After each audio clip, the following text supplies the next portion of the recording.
When Pattiya asks Dylan if he likes roller coasters, I was thinking, what in the Gravitron hell have we gotten ourselves into today? I feel like we have been spun around, tossed up, and spat out. If you would have asked me a month ago if I would be cheering on Luke at his wedding and disappointed with the other couples, what would your bet be? That would have never been a bet I would have taken. TLC editors have done it again. 90 Day Fiancé, The Other Way, Season 7, Episode 20.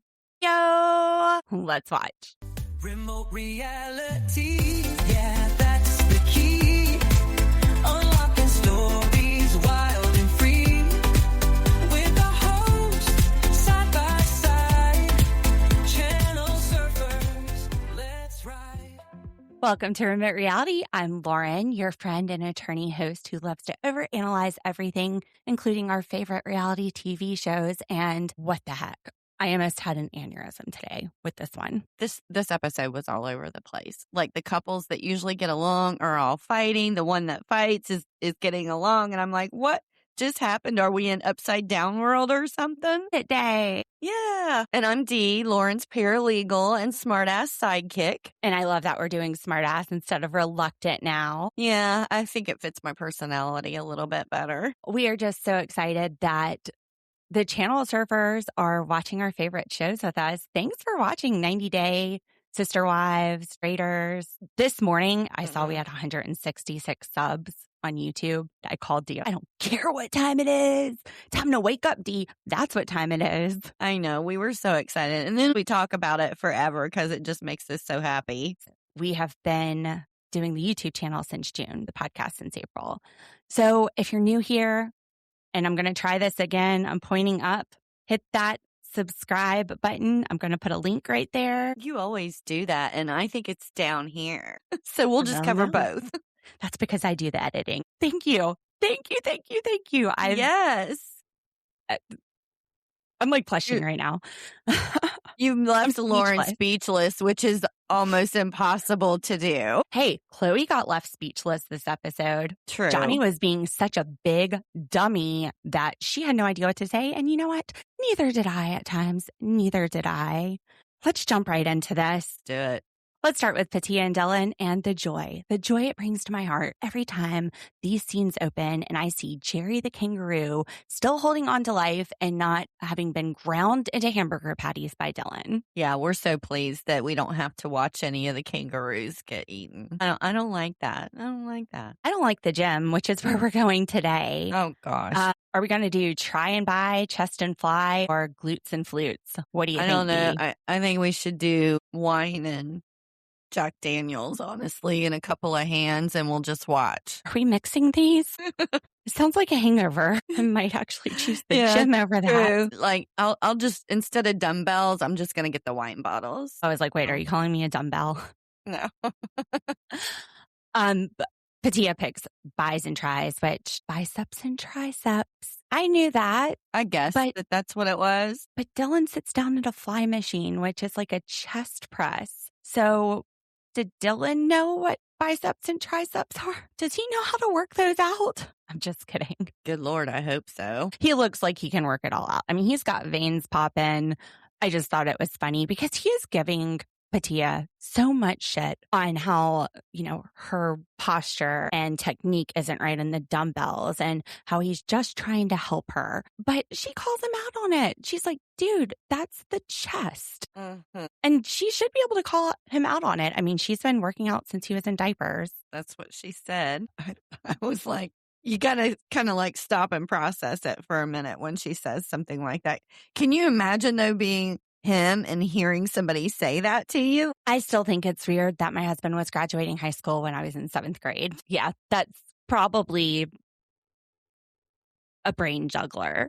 It's obvious that she has been working out since he's been in diapers because she says, feel the burn, which isn't that like Jane Fonda 1980s aerobics workout? Maybe.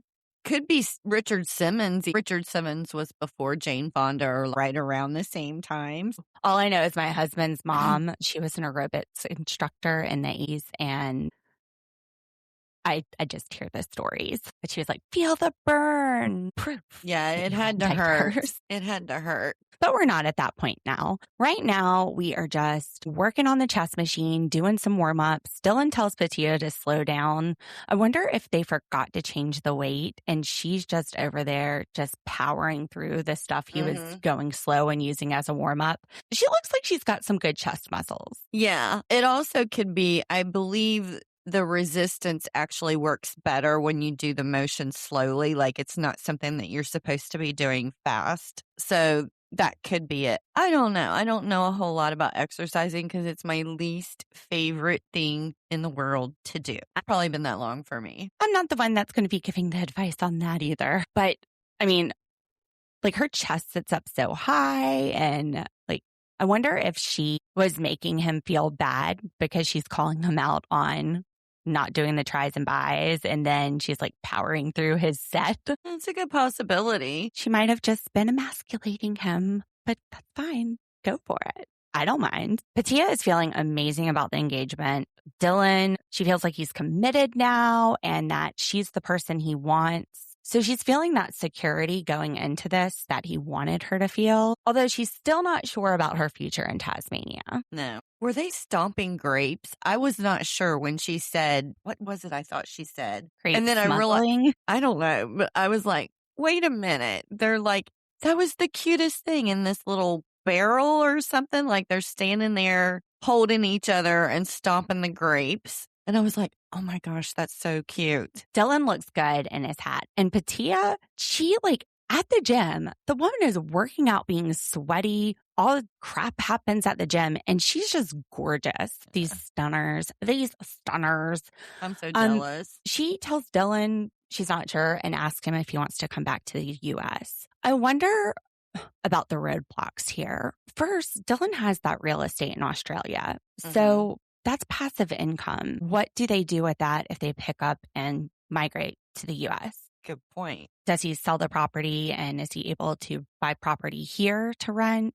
I don't know what the costs are. Right. Financially, that's their passive income. The second thing, we speculated that perhaps Dylan overstayed his visa. A work visa, it's usually you can extend it for like 6 years. His might have been a specialized one as a performer for the show, which that can be renewed every year. If he had overstayed it for more than a year and then left the country, then it would be extremely hard for him to come back now. We know that they were together for 7 years in the U.S. and they've been together 12 years. So they've been gone for 5. If he had overstayed a visa for over 360 days, then there's that 10-year ban on coming back even to visit. They could get married and try to get a waiver of the ban, but it's extremely, extremely hard to prove. I wonder if it is something like that because this is the second time that she's left the United States to go wherever he was. Which is why we speculated that earlier this season. Now, if he had overstayed the visa between 180 and a year, then it would be a 3-year ban. And they've been gone 5. He would have to report that on his visa application. But as long as the overstay wasn't due to like fraud or misrepresentation, instead it was just, oops, I stayed too long. I fell in love and didn't want to leave. Exactly. Now they're engaged. They could look at doing a K-1 visa. They could get married first and then look at doing a CR1 visa. The CR1, they would be married less than 2 years. That would make them a permanent resident, give a little bit more rights. We see a spoiler for the tell-all. And Sean Robinson asks Pattiya how things are going in Tasmania. And she's like, I have some news. Dylan is smiling. But when they do a clip beside it, they have this like serious face. But he's smiling when she says that. The editors are trying to trick us in that preview. I wonder if they're going to announce that they're coming back. Or they're already back to the United States. Maybe they'll be on like the regular 90-day. That would be cool. Well, anyway. That would be. I'd love to follow them a little more. So sorry about my lawyer nerdy rant. Channel surfers who've been with us know I've been taking some immigration law CLEs this year, and it's fun. I want to learn more about 90 Day Fiancé. That, and I have to do something for my requirements, so why not? Dylan goes out Pattiya, and I thought it looked like he was flirting. He's like putting his arms around her, helping show her how to lift the weights. Then he has his hands on her hips. This reminds me of like when a guy tries to show you how to play pool or work on your golf swing. He just wanted to touch her. You know it. He just wanted to get in front behind her and say, squeeze those glutes. Now. See, I'm like stumbling over my words just thinking about it. But I get where Pattiya, it's just like, dude, don't mansplain this to me. I was just explaining to you that you were on the wrong machine for tries and buys.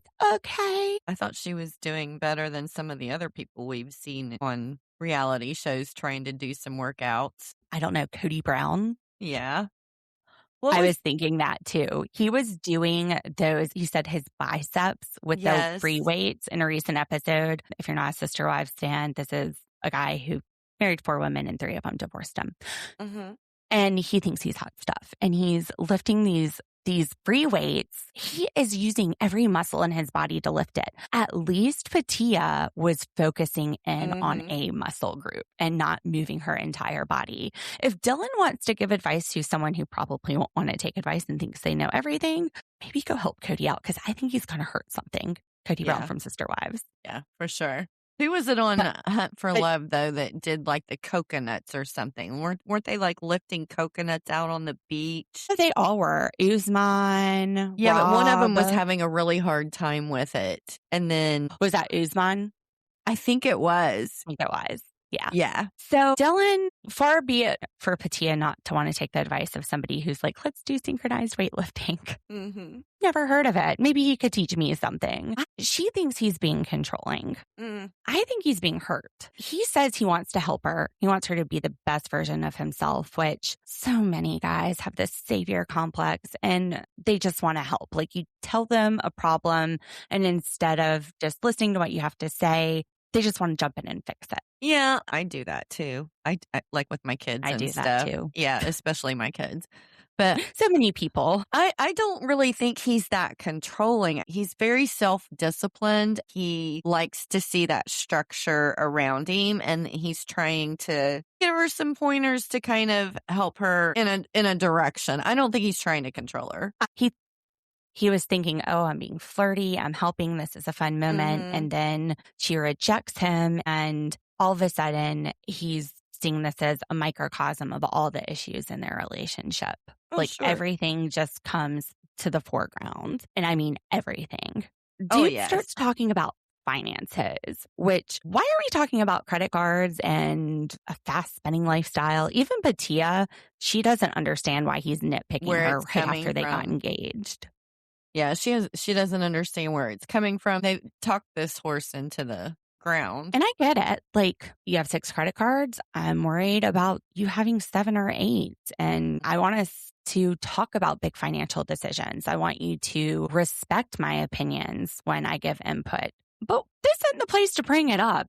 It's almost like he's going, oh, well, you don't want my advice about weightlifting. There's definitely places where you could use my advice. And he's just mudslinging because he's hurt. Yeah, I can see that. That would make sense. And this is just a great example of the difficulty of merging 2 lives later in life. Dylan is in his 50s, Pattiya's in her 50s. They're not used to having to run expenses by somebody or even like living with somebody and then being on the phone with their mom while you're trying to get their attention.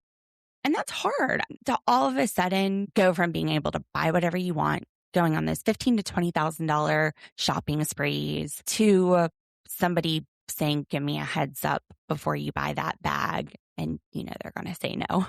That's not a good idea. Not that he would like tell her no, but all of a sudden you're going to have to deal with the consequences of it. That's tough when you're not used to it. Absolutely. Especially when she's been very independent. She's been making her own money for a very long time. And if they go to a single income or something, for example, where she doesn't have that income coming in anymore, she's definitely not going to be able to spend like that. And even in situations where people keep their finances separate or they're wealthy, they still need to come together when they get married to financial plan, to plan for the future. What do we do if something happens? Inevitably, if you're living together, you're going to be sharing expenses.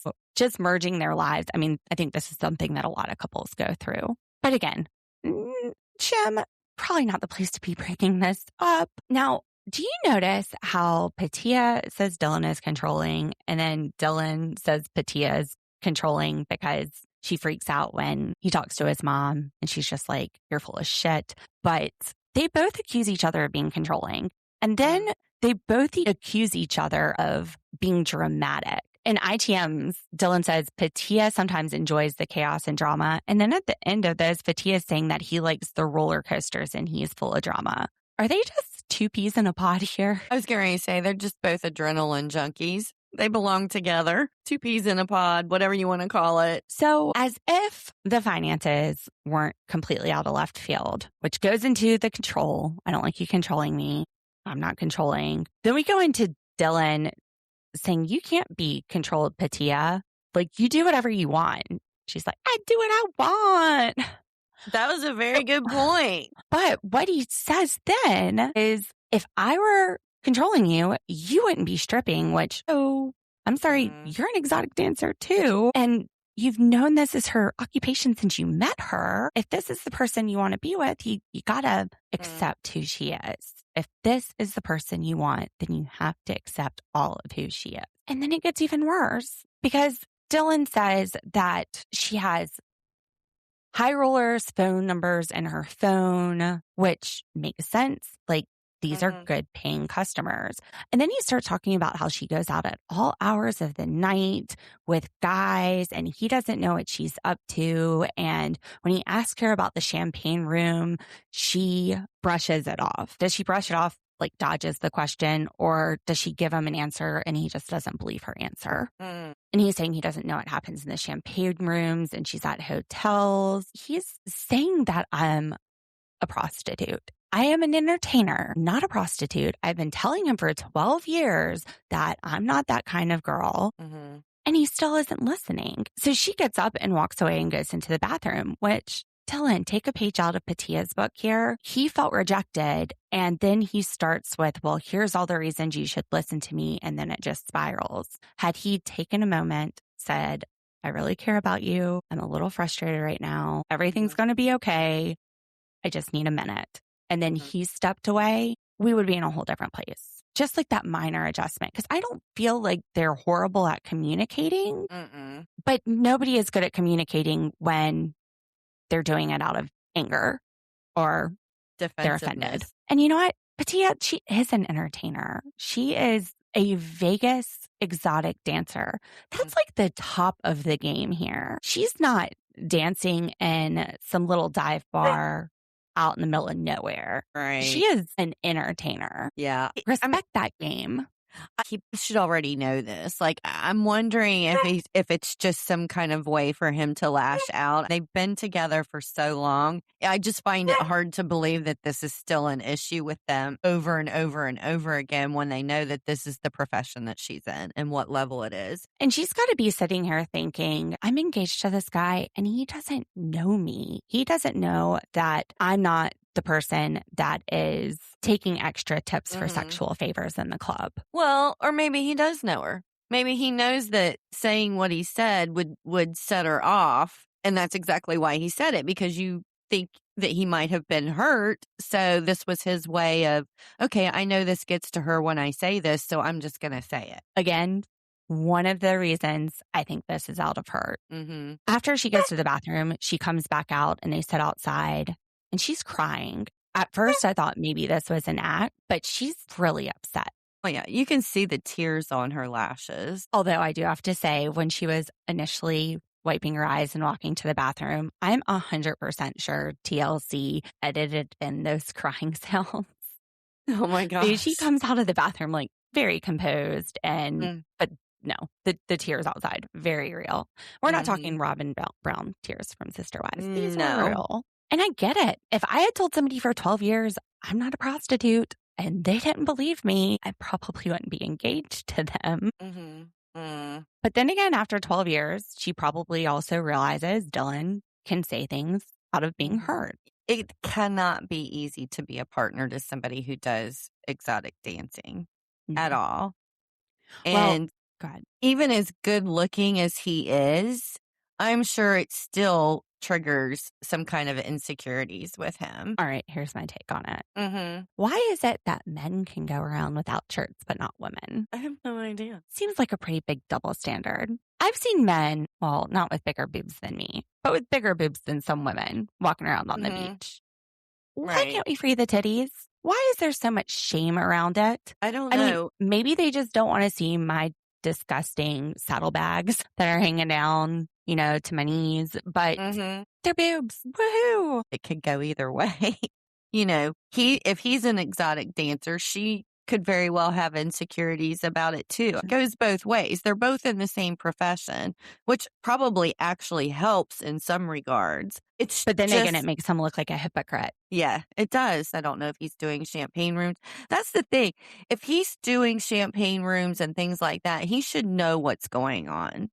And that should actually help. I will tell you about my experience in a champagne room. Tell us your experience. I did have some friends that were exotic dancers when I was in college, and we would go in and have a few drinks and support them. And they had the high rollers that would come in, and those guys, they like buddied up to me and my friends because they're like, oh, you guys are friends with the dancers. They would buy us drinks and they're like, come in the champagne room with us. The girls, first of all, as soon as they see another female's in there, they like flock to you. You're not a disgusting guy that's in there. So they're like, hey, I'm just going to come give you a lap dance. And they just like get really close to your face and everything. But it's just like a lap dance. And one of my friends, she said, yeah, there are some people who cross those lines, but I don't do that. I'm a professional. Boundaries. And I believe that Pattiya's not doing anything. Yeah, I believe she has boundaries and things that she's not going to cross. And she does what she needs to do to get the big bucks without crossing them. Well, and she's an entertainer. She talked about the excitedness of like standing on stage. She really gets joy just out of doing the performance. Yeah. But yeah, Dylan, the other reason that this is all just BS to hurt her is because after she starts crying, it brings him to tears. And he says, I don't care. I would still love you. I don't care. I just want to know the truth, which, dude, she's told you for 12 years. What do we need to tattoo it on you? If it didn't mean anything and you trust her, then A, you would know she's telling the truth. And B, if it doesn't mean anything, you wouldn't be bringing it up. You just know it's going to get at her. That's and what it's because you were was. hurt. In that moment, he's in tears because he's like, Ashamed oh of man, I himself. fired off at the mouth.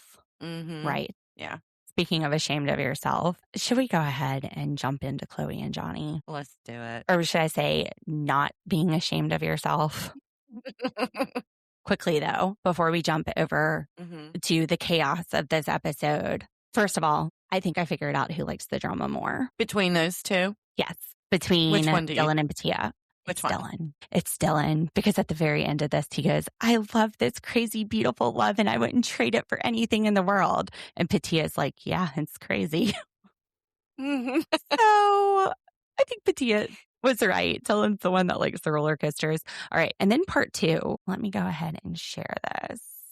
Well, he is a little bit of a poet. He writes those songs and stuff. All right. I had to do a screenshot of this. Dylan got attacked by a vampire. Look, there is like a bite mark that looks like somebody sucked right here under his collarbone. And there's another one right here on his arm. I'm pointing with my mouse. Looks like Pattiya's been eating him, maybe. Maybe he's acting all crazy because of vampire attacks. Just a theory. All right, let's move on to some more craziness. All right, Chloe and Johny. Chloe has gone to get her things after finding out that Johny was texting asking for nudes. Her mom is going to be so happy. No shit. Mom will be like, I told you so. It's going to be one of those I told you so I've got a moments. whole new comforter for you. I've redone your bedroom. I bought you a new car. Come on home, girl. Wouldn't buy you one for Aruba, but you should see the one I have for you here. Sitting here in the driveway in Massachusetts.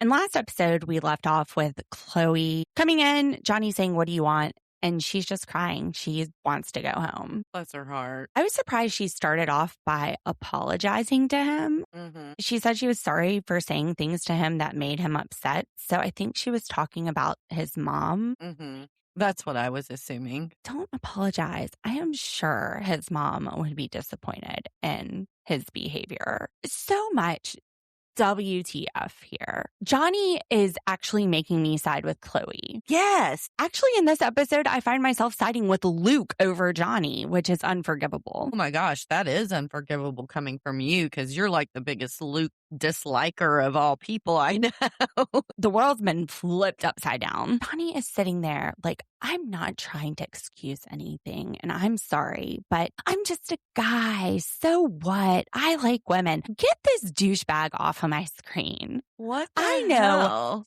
so many guys who don't text women asking them for nudes while they're in relationships, which also isn't fair to the person you're texting who probably doesn't know you have a girlfriend. So bizarre. I hope that in a few years, Chloe can look back and be like, this dude was a joke. He was a pretend pirate. What the hell was I thinking? She has to do that. But he is gaslighting her. He tries to tell her why she's upset.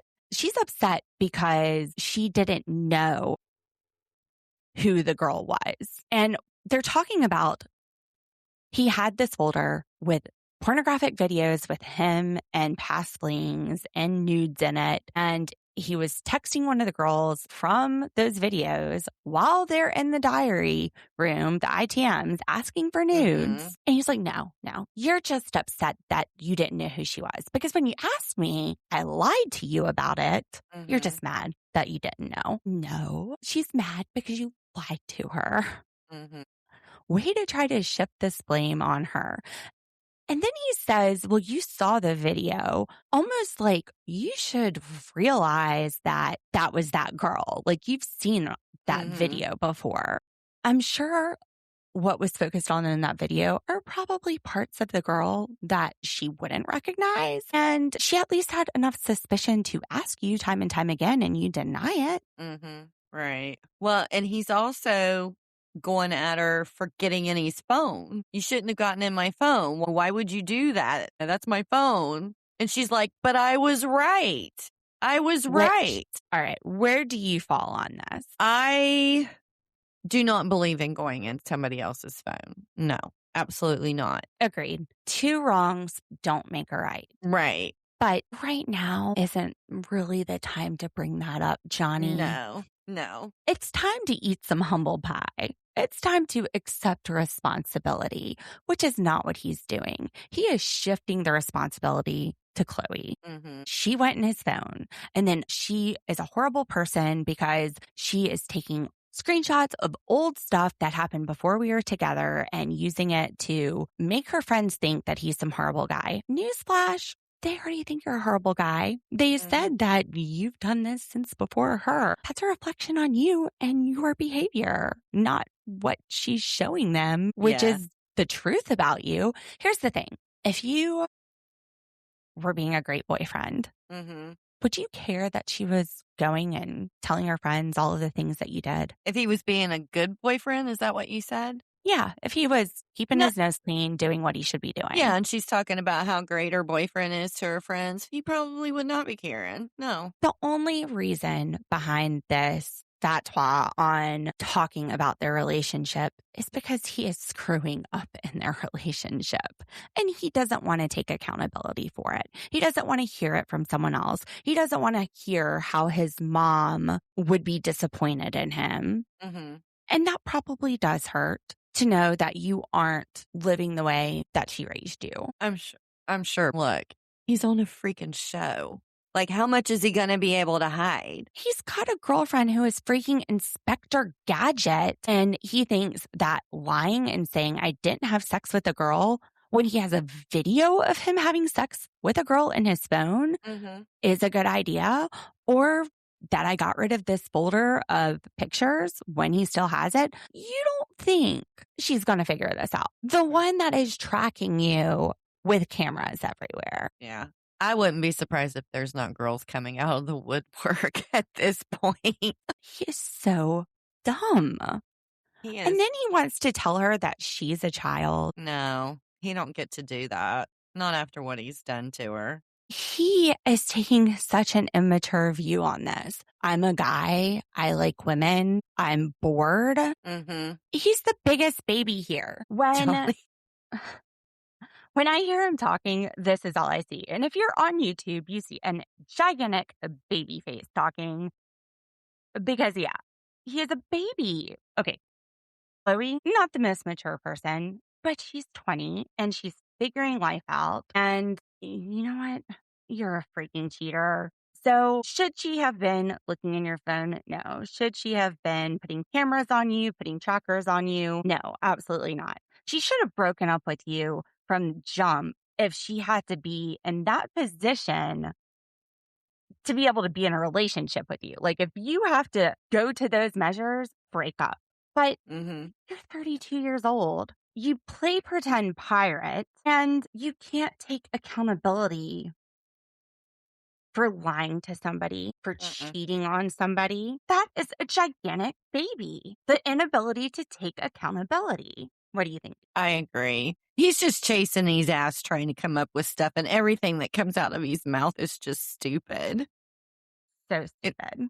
It's stupid. And it's hurtful. At one point, he's just like, you ain't worth shit, dude. And he repeats it over and over to Chloe. What a dick. Did you notice, like, as he's talking, he doesn't even look like the Johny that was in the previous episodes, like at the beginning. Like, his expression, his face. He's dirty on the outside, which is matching his inside. Exactly. Like, he doesn't even look like the same person. Maybe it's because we know that he's a shit. And he's that's sounding like an idiot now. He's like, oh, they're just nudes. Okay, so at this point, after he's telling her she ain't shit, then Chloe, I'm like, please walk away from this. And she's like, that's enough. I'm speechless. I have nothing left to say to you. Go hide your face, preferably in a pillow for like 10 or 15 minutes until you pass out, and maybe I won't ever have to see you again. But I was thinking a toilet. Just hit the flush button. Go what? No, it's swirly yourself. Yeah, what go swirly yourself. Go do a little swirly on you. And I'm going to take my bags out. Don't touch my shit. And she starts bringing her stuff outside. And the first thing he does is scoop up her shit. He is doing everything he can to get under her skin. And she's like, I said, don't touch my shit. And he's like, all right, well, go in there and get your rings. And Chloe's like, what? I don't have rings. She goes in the house and she's looking around. She's like, what are you talking about? I don't have rings here. And he goes into the bathroom and hands her this jar, presumably with cubic zirconia earrings, because immediately Chloe's like, that shit ain't mine. Those aren't my earrings. Trust. If this isn't the cherry on top of this shit sundae, now he's going to give her jewelry that's not even hers. And not even real. So much for just nudes. And at that point, she's like, you've got to be fucking kidding me. Get my stuff out faster. And then all of a sudden, Johny, we go from you ain't shit, nobody would want to be with you, to what are you doing? He gets panicked as soon as he sees that switch flip in her where she's like, I'm done with your ass. He panicked. And he's like, I just wanted to talk things out. Well, she tried talking to you and that went downhill. I just want to work it out. And she's like, no, it ain't working. It ain't working. Me, the cheater who has told you that you ain't shit and tried to justify cheating on you and keeping sex videos of people and also sharing them with his partner. Like, I feel bad too for the women who sent these. I don't really know the etiquette of nudes because I've never sent them. But I would think that they're intended for the time that you are with that person. Even if it's just, a hookup, it's intended for that moment, not for you to save in your spank bank forever and share with your future partners or leave for them to find. Mm-hmm. Do you know anything about nudie etiquette? I do not. We didn't even have cell phones when I had a body where I could have sent that kind of stuff. So, Girl, same. But given all of this, Mhm. Johnny's like, I'll take you back. No, thank you. What did he expect? Her to be like, yes, please, finally, after you tell her what a horrible person she is and how nobody would want to be with her? Goodness, that is so screwed up. It's so screwed up. He's like, I can't believe you're just getting upset. They're just nudes and you're getting so mad at me. I'm sorry. Excuse me. Just nudes left their earrings at your house. Wah, wah. I just can't get over him saying, this isn't an excuse. I'm not trying to justify it, but I'm a fucking guy. I like women. I was bored. I'm so glad that Chloe stood her ground and she was like, look, when I'm bored, I go to the beach. Let's think of things that Johnny could do when he was bored. I don't know. He could drink alcohol. Mm-hmm. You come up with something. He could play video games. There we go. 2 things you could do when you're bored. You could go work out at the gym. Mm-hmm. You could play golf. You could go surfing. A million different things would come to my mind before I thought about asking some rando for nudes. So I was glad that she called him out on that. And then she also calls him out on, it's just a thing guys do. She's like, my ex didn't do that. Burn. My ex. My shitty ex wasn't even that shitty. And my dad didn't do it to my mom, which you always hear that your kids are going to see your relationship and look back on it. And here's that moment. We see it happening right here on our TVs. Chloe looks back at her parents and she's like, this isn't right because that's not how my dad treated my mom, which is why they say it's important to be a good example for your kids. I know that when I was younger, I would do that. I just wonder if at some point he's used this excuse before with a girl and gotten away with it. Like they accepted that as a plausible excuse. Really? She'd have to be brain dead. I'm just saying Why would he even be so stupid that he doesn't realize this isn't making you look any better? Well, that's true. I'm just trying to come up with at least one excuse why he would say something so stupid. He says so many. He's like, do you think that any man would want a woman that disrespects him? I'm sorry. You want all this respect after lying to her and cheating on her and telling her that she ain't worth shit. You think you deserve respect? And why is that? Look, he just completely screwed up on national TV and everybody saw how badly he disrespected this girl. He is never going to find somebody that's going to give him any respect. But everybody, I don't know if people in Aruba watch US 90 Day. I just said national. No. He'll find somebody. Yeah, probably. Chloe was even like, this is why I didn't cook and clean for you. Like, you're the man and this is what you do. And I guess you expect me to like be cooking you meals. Well, this is why I didn't do it.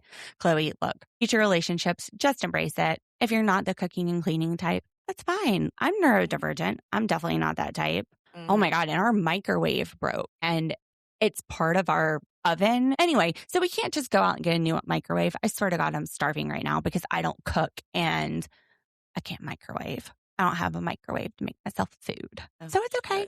If you would starve because you don't have a microwave, it's fine. I have hit up McDonald's a few times, not going to lie. He's just sitting there poking at her. He has this smile on his face, like a possum eating shit. And he's telling her, like, you're not compatible and you don't know how to have conversations and you can't control your emotions when she starts to defend not being compatible. She's like, I wouldn't be compatible with a guy like you. Nobody would be. He's like, you can't control your emotions. Still smiling with this shit-eating grin. He knows he's trying to rile her up. Here's my theory. Johny, he's trying to break her down. He knows he's a fuck up. He knows he's screwed up. He wants her back. He knows he's a piece of shit for what he did.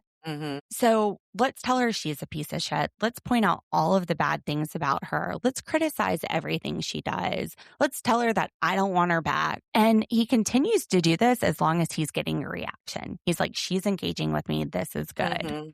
But the moment that she flips the switch and she's done, I don't deserve this. We're finished. Then he realized that his plan is backfiring. And that moment, after he has torn her down, is when he finally decides to start begging and taking accountability, which is what he should have done from the beginning. Because at that point, he's like, I'm sorry. I'll never do it again. Why would she believe that? He stops making the excuses. It's gross that he had to sit there and put her down until he realized she was finally ready to walk away. And it doesn't work because at this point she gets in the car and drives off. Now, there's a preview for the tell-all. And Sean asks him, have you moved on? And he says it's complicated. And then we see Chloe get upset. This seems pretty fast. And they're kind of hinting that it's something serious, which going back to what we saw in today's episode, Chloe says, look, nobody is going to put up with this shit. I put up with it for longer than anybody else will. So what do you think Johnny's going to do? He's going to go and love bomb somebody and get them invested and get in deep before they realize who he is. We're going to make them fiancé before the 1.5-year mark because it gets harder to walk away at that point. Well, it gets it gets harder to hide yourself too once you get through that honeymoon stage. But he needs to get them emotionally invested so they feel like they're giving up an engagement. They're giving up love. Chloe hit that nail on the head. She's like, nobody's going to put up with it for that long. And then presumably we're going to see next week that Johny, he's hooked somebody quickly because he knows got to get him on the hook before they realize it's too late. It's gross. Jenny and Sumit, actually, again, before I transition to Jenny and Sumit, Johny says at the end that he's learned some sort of lesson, which I think is move faster and get them hooked faster. I felt so bad for Chloe at the end, though, because she says it doesn't make sense. She's tossing around in her mind why he was saying she was the problem and that she was wrong. Chloe, this isn't about you. I mean, some of it, maybe next time you learn. If you have to put trackers on a guy, this isn't Mr. Right. Just end it first. Understand that's a red flag if you got to do that. Cameras in their house, trackers on their phone. He didn't do this because of you. He did it before you. He'll do it after you. So don't sit there and blame yourself. And Chloe wonders if Johny ever loved her. He did, but he loved you in the way that he could love you. Does that make sense? That was what he's capable of giving. And it's not enough. And you're right. You deserve somebody who is capable of giving you so much more. He's stunted. He's that giant baby. Yeah, he's emotionally immature. All right. Jenny and Sumit, this is pretty quick before we get to Luke and Madelein. I don't even have words for how to describe Luke and Madelein. They're sitting in a parked car in an alley. And this just reminds me of Grand Theft Auto Vice City, where if you go into the alley and you pick up a prostitute and you sit there long enough, the car will start shaking because she's giving you a blowjob. Throwback. Any gamers who remember that? Maybe they should be getting them some in the car. Jenny is sexually repressed here. She is sexually deprived. Sumit gets in the car and he's just, really? And Jenny's like, yeah, really? They're just saying really to each other because they're leaving the beach from their date that Sumit planned. And she had, at the end of the last episode, just told him, I don't want nothing to do with your family. I told them we're done with them. We're leaving. Now, Jenny, she tells Sumit, you should have tried harder and did whatever it took to keep this apartment. She is not happy. Sumit makes a good point. She wanted acceptance for so long. She finally has it. She is living in the house with the family. They've taken her under their roof, which culturally you have multi-generational housing. They're accepting you into their family. And you've got it now and you want to move out. He's right. He's right. That's all she did was complain about how much his mom couldn't stand her and didn't like her, wouldn't accept them being married and stuff. And now that she has it, she just wants to leave. Well, newsflash. I still think that Sumit's mom, Sadhna, can't stand Jenny. But let's say that she was the perfect mother-in-law, if that even exists. I don't know. Mine's pretty great. I can't complain. Not today. Like you're saying that with a straight face. She really is. She is a sweet, kind-hearted lady. And she is. People have their differences and she can get on my nerves sometimes. Just buy the damn rug, Lauren, and get it over with. Just buy the damn rug anyway, and it's over. This could be offensive, telling his parents that she wants to move out. So she has the acceptance, and now what she's doing might be counteracting that. So it's like, dude, look, we lived in an apartment. We lived high on life for a while to the point where we can't afford it anymore. And we need to rely on my parents financially. I don't know what's happened to Family Cafe. That thing disappeared like a magic act. Yeah, they're not even talking about it anymore. Poof, it is gone. Maybe there was a gas leak, but could have been the water. Jenny's main complaint, well, I was like, poof, gas leak. Oh, gotcha. Bad Sorry. joke. Bad My brain. joke. Jenny's main concern here, though, is she can't do any of the stuff that they used to do. They can't even have sex. So I've got this idea. Instead of taking her to the beach, next time take her to a hotel room. Go to the hotel and hoe her up. She's horny. Give her, stick it in. Whirl it around. Give it to her well. Put on some Barry White, and then things might look a little bit better. I don't know. She still can't walk around without a bra, which that's a hard one. Sumit doesn't understand how Jenny can enjoy her life if she's by herself. She should be happy. She has him. She has his family. He says they have the business, which prove it didn't happen. And this is just a cultural difference. This is not how Jenny has spent her life imagining her retirement, and living with the family is how Sumit has imagined his whole life. Like that's two different pages. The ideal. That's not even in the same book. And is this something you think they can move past? I would imagine it's hard. It would be very hard. In this particular situation, somebody's got to give to the other. I don't think there's a compromise for something like this. I mean, Sumit did say he enjoyed living with Jenny, but financially it was a drain. So you don't think there's a compromise? No, because if he wants to live with his family and she wants her own place with him, where's there a compromise in there? They could maybe get a place close to his family where they could go and come and see them when they wanted to, but they still had their own place. But otherwise, no, I don't think it's just something that you can find a compromise for. That's a good point. He does expect Jenny to see it the same way that he does, but you can't expect somebody to change the way that they think, which is where compromise would come in. The way that Sumit is seeing it is that Jenny is being selfish. He's given her everything she wanted for 7 years. He got divorced for her from his arranged marriage. He's risked his place in society. He has risked his relationship with his family. And he needs Jenny the most right now. I mean, he needs his parents the most because financially they're broke as shit. And she's not ready to adjust and sacrifice. I wonder how long they've been living with his parents. Wonder if it's been long enough for her to decide this definitely isn't for me. Is that what you mean? Or if it's just been a short amount of time and there still needs to be some adjusting? I just wonder because she's very agitated with it. And that could be a factor. Like she's dealt with the crap long enough. This one's a hard one for me. I saw somebody online saying that Americans that move overseas and they don't want to conform to the culture, that is peak entitlement. I think that if you move to a different culture, you should try to assimilate into it. You should be respectful of it, but your culture is part of who you are. So just because you go to a different country doesn't mean that you need to shed who you are and leave that at the door. The same with people coming to the U.S. It works both ways. And it's interesting. I was listening to Trevor Noah talk about when he goes back to South Africa to visit his family. And one of the people he was talking to says, I can't shake some of the things I've picked up in American culture, even when I go back overseas to my home. And he says, no, I pretty much fall right back into being South African.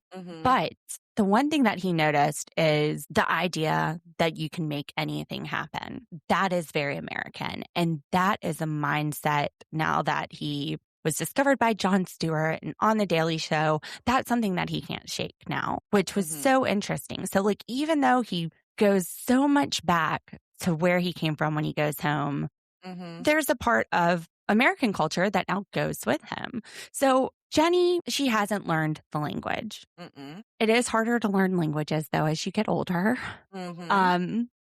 But she is wearing the cultural Mm-hmm. clothing. She is making the cultural food. She is trying to live with the family, which for 7 years, that's not what she was doing. So this is very new. And while it may be cultural to live with your family, I don't know that having a culturally abusive mother-in-law is that Mm. cultural? I don't think so. Mm-mm. She's telling Johny she's fat and lazy. That's not cool. So I get that Sumit wants her to stay, but his mom is hard to live with. Even Sumit's sister-in-law Mm-hmm. has had her troubles with mom, and she's part of the Indian culture. Mm-hmm. True. So it's hard for me. It's hard for me to say that Johny just needs to put up and shut up and deal with somebody that's being controlling and telling her she's fat and telling her she's lazy, right. especially when they know this is the first time that she's living with family Mm-hmm. and not easing her into it. She's been there 7 years, but this is a big transition. Well, and I'm assuming that it's culture that he won't talk to his mom about the way she talks to Johny. He did at the park, and remember, but all of a sudden she blew a fuse and she was sick in bed. Was that about her calling her names, though, like fat and Yeah. lazy? Yeah, Oh, okay. he said you got to stop riding her and stop calling her names. Well, And then, she freaked out. right. But since that conversation, mom got sick. So they've not really had a chance to see if mom's going to make an effort for that to change, because she walked in there to give her mother-in-law the soup or whatever and told her right then, we're leaving. What part of her response at the park makes you think that Sadhana's changing?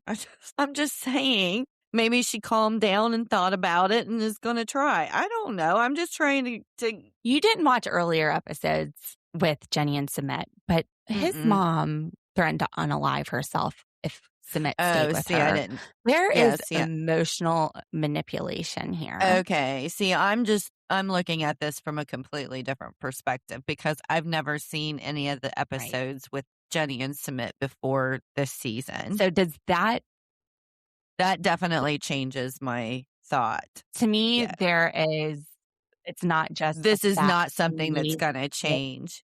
She has tried to use emotions to manipulate them. This is not a behavior that's going to change. This is not a behavior that somebody's going to look and say, oh, I shouldn't have done that. That was rude of me. That's mean of me. No. Even the way she reacted at the park, we could see. At this point, Johny is like, Sumit, you are going to figure out a place for us to live, or I'm going to leave, which I guess she's not expecting him to figure out a place for her to live. No, it was we go or I go. However you want to do it. I don't care, but I'm going. Although if she goes, she's like, I have no options. Go back to the U.S. When they buy your ticket for the tell-all, don't go back. And then you can live with your family. If she lived with her daughters, I think she would be fine with it because they're not emotionally abusing her. Right. Yeah. His mom demanding that she do things, that could be cultural, but demanding it in a way where you're name calling. That's not cool. That's not nice. It doesn't have to be done that way. All right. Well, speaking of, you don't have to do it that way. Luke and Madeleine. What an event this wedding was. It was the biggest event since her quinceañera last year. I didn't see that last year. You told me you didn't know what a quinceañera was.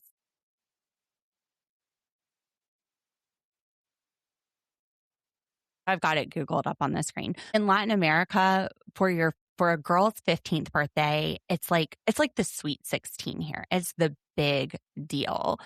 And the reason I thought quinceañera was Madeleine's dress when she puts on the tulle portion of it, but you can see here, like you see how big these skirts are. They're huge. They look beautiful, but they cannot be comfortable to wear at all. Like, look how gigantic this is. So it reminded me of the quinceañera dresses.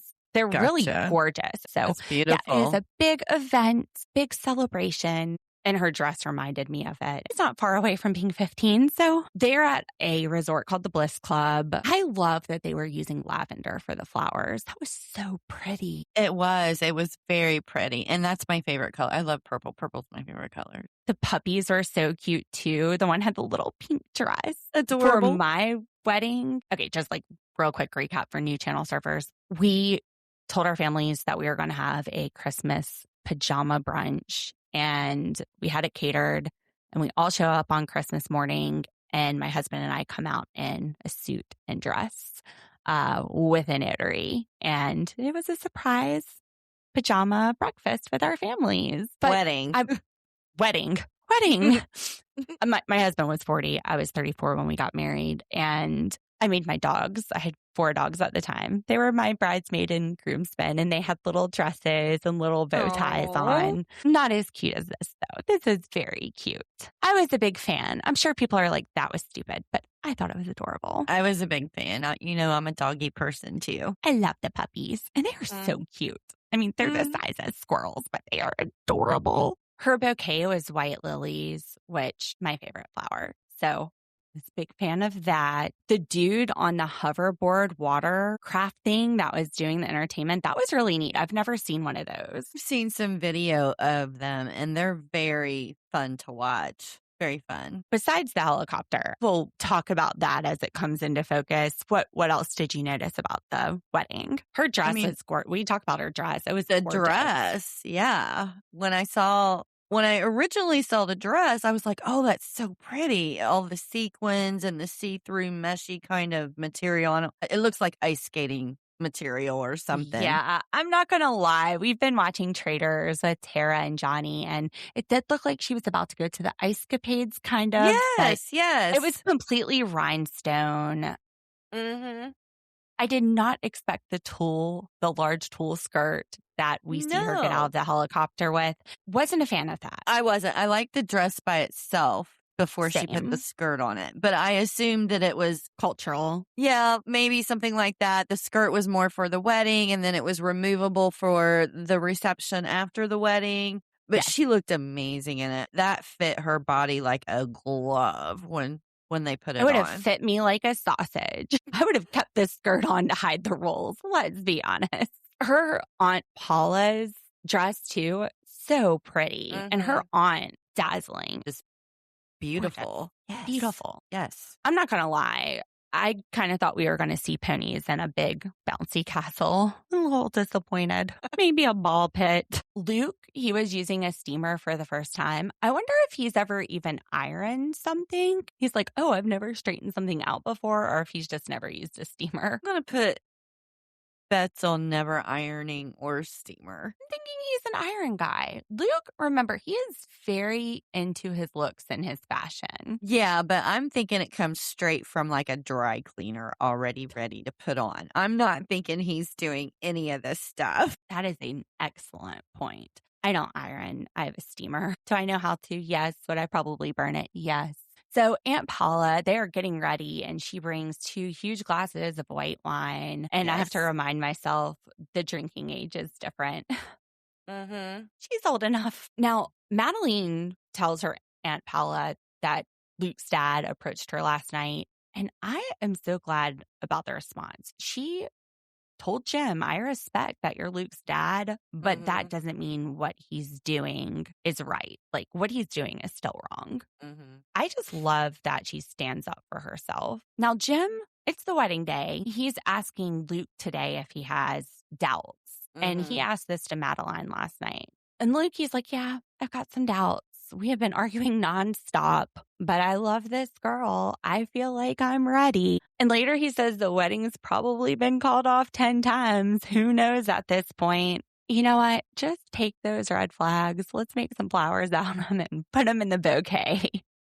Tight. Because that's what we're doing at this wedding. Yeah. Madelein paused when Jim asked her the night before, and Jim tells that to Luke. She didn't respond. She just paused. We see Madelein in the ITMs, and she's like, look, this is the man I love, but I still have so many doubts. And she does this hand gesture like she's answering a phone, a corded phone, not a cell phone. Like, what was that? Madeleine only wants to be married once. Well, And she's acknowledging, she's like, Luke and I have issues. We're trying to work them out. I don't want to be hurt.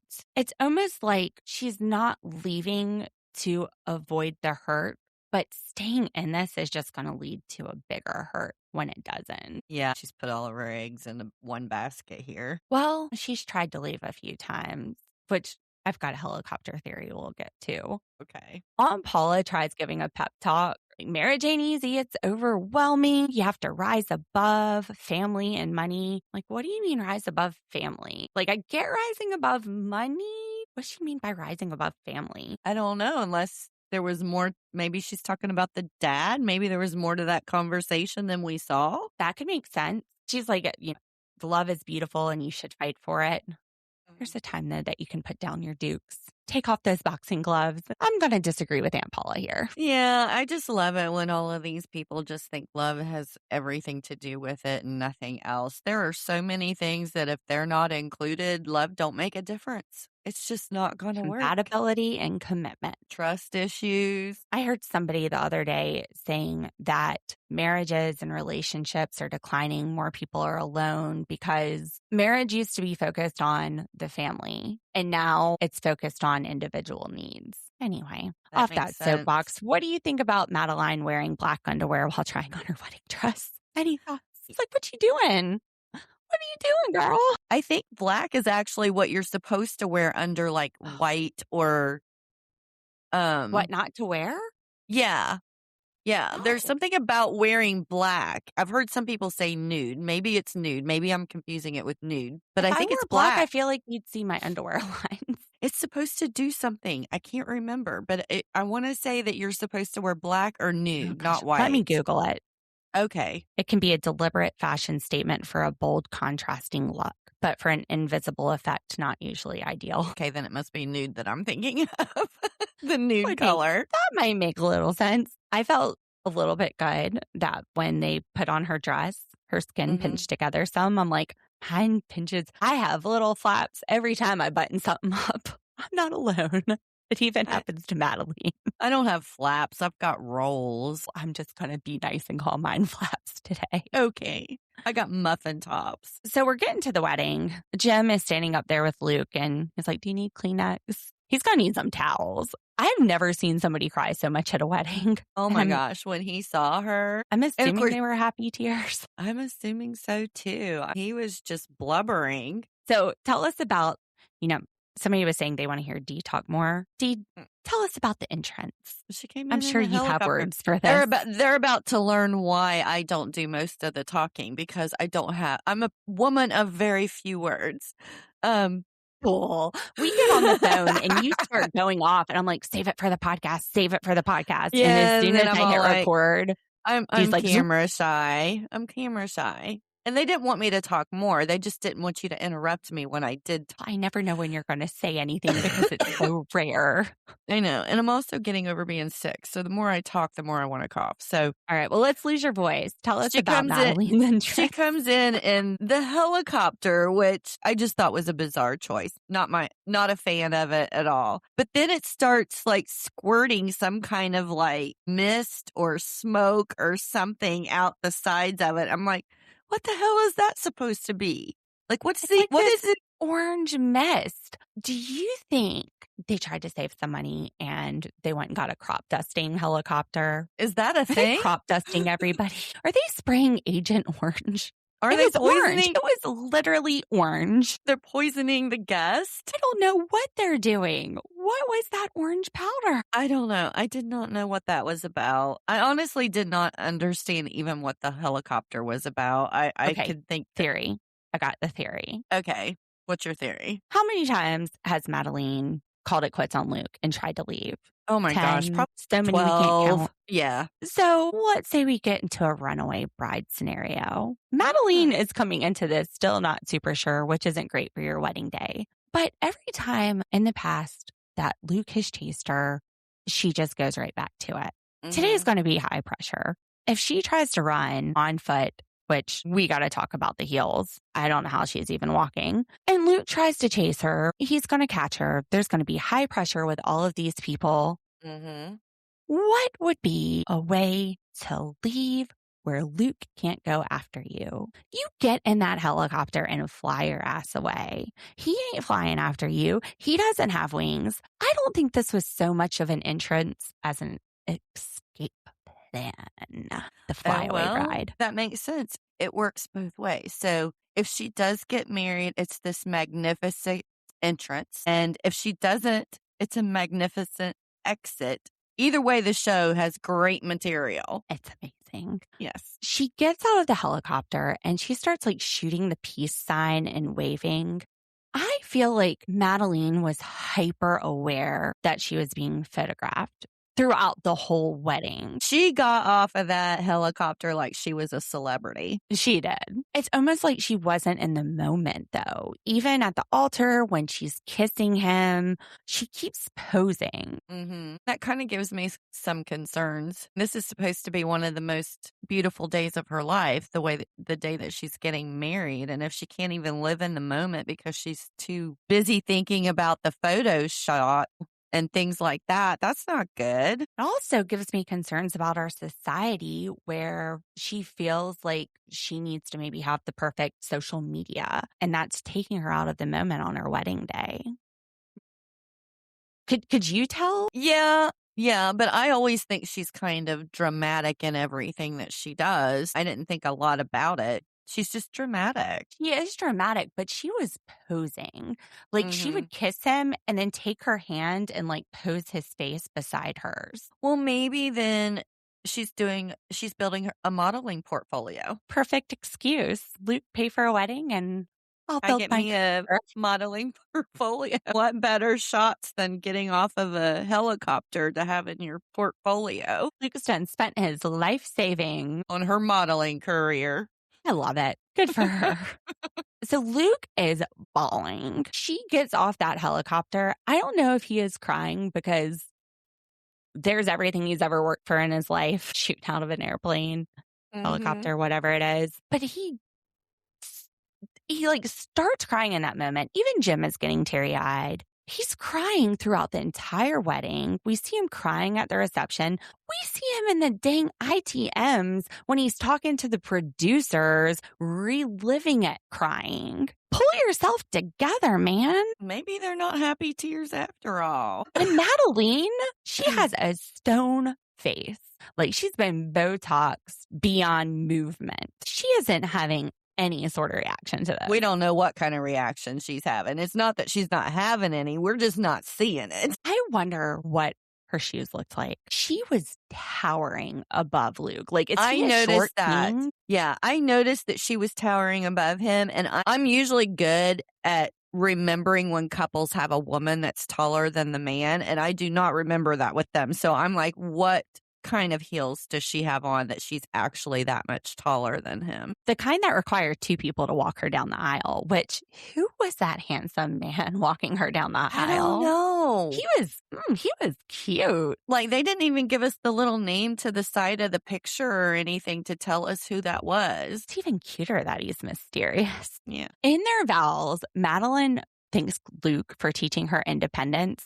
Do you think she's confusing that with codependence? What? Independence? How has Luke taught her independence? I just thought it was an odd thing to have as a vow, period. So strange. It was a strange thing to say. What do you think she meant? I don't know. Why would you even say it anyway? Maybe because he helped her build the nail business? Maybe. I don't know. That's my best guess. But I mean, when if you're breaking up writing and getting vows back together, it feels very codependent. When you're writing vows for somebody that you love, thanking them for teaching you independence is not something that I think is up there in the top 10. And you got married young. I got married very young. I didn't write my own vows, but I wouldn't have included that anyway. I don't think people teach you independence. That's something you do yourself. Your independence is you. And where is the proof that she was independent before she came to him? I She know. was So why independent by herself on the street at 12. Well, that's what I'm saying. I don't understand why she even included it as a part of the wedding vows. Maybe she meant codependent. I don't know. It Maybe was very she meant confusing. something. Maybe she meant something completely different. I don't know. This whole episode had my mind so boggled that I'm like, True. and she's saying it right. It's all over the damn place. So they say you can seal this union with a kiss. What did you think of their first kiss? Good Lord. Was she trying to eat his face off? I think she was trying to send him to a different country if she was stamping this thing with the seal of approval. She was trying to get him pregnant. They needed to get a room. There was tongue. You see tongue darting out of her mouth and into his. Gross. It was gross. And every time they're kissing, they are like hot and horny at the reception. She's like jumping in his arms. Is this tongue down his throat. Ugh. Ugh. She's like, I better seal this real good. We've been on and off 10 or more times since the wedding. Let's make sure this sticks. Yeah. Let me stick my tongue into your stomach. Make it hard to get out. It was gross. Did you notice she had this like triangle tattoo on the inside of her elbow? Mm-mm. I was like, is that Illuminati? Maybe. I don't think she's in the pay grade for Illuminatis. But- Those are like super rich people. Well, she thinks she is. She thinks Luke is. They can't imagine their lives without each other. Luke is so fucking in love. We in their segment with her trying to impregnate his mouth under the fireworks. I was happy for them for once. And worried, yes. It was a beautiful wedding. But if anything, this episode has just taught us everybody has issues. Yes. To make Luke and Madelein getting married look good, everybody else had a shitload of issues this episode. I am just so surprised at how well the TLC editors had us going all season to flip the script on us in the last episode, because next week we go to the tell-alls. Bravo. Great work. Preview for the tell-all. I'm Looked so excited. interesting. Yeah. Pattiya me too. is showing Luke and Anthony how to dance. She's like, bend that knee and do a figure eight. Johny and Sumit have the same hairstyle. Greta tells Anthony that the sex fell flat. So I guess she wasn't able to. Matthew. It was Matthew, did I not say? Anthony. You said Anthony. Yeah. Uh, It's okay. I'm in my head like, which would be more fun? No, Lauren. She went for the criticism of the sex. Minot, she goes behind a curtain and says she's getting divorced and then stomps out of the tell-all. So I'm excited. And we've got 2 weeks. 2 weeks left for 90 Day the Other Way and Sister Wives. They're both ending the same week. Of the same week. I'm gonna miss 90 Day. I am too. I said that about Hunt for Love though too. When it ended, I was like, I don't know what I'm gonna do. I'm gonna miss these people. I still do miss those people. I do too. And now I've got another set that I'm gonna miss, or at least Why some do of you them. guys make us fall in love and hate you at the same time? It's such a conundrum, this whole episode. Channel surfers, thank you so much for listening. You can find us not only on YouTube, we are on Spotify, Apple Podcast. We have a Facebook group, a Facebook page, Instagram, TikTok. Come join us in all of the places. We love it. Thank you so much for surfing with us. And we will see you Friday with the Traders. Hopefully just one episode. Fingers crossed. Bye. Let's ride.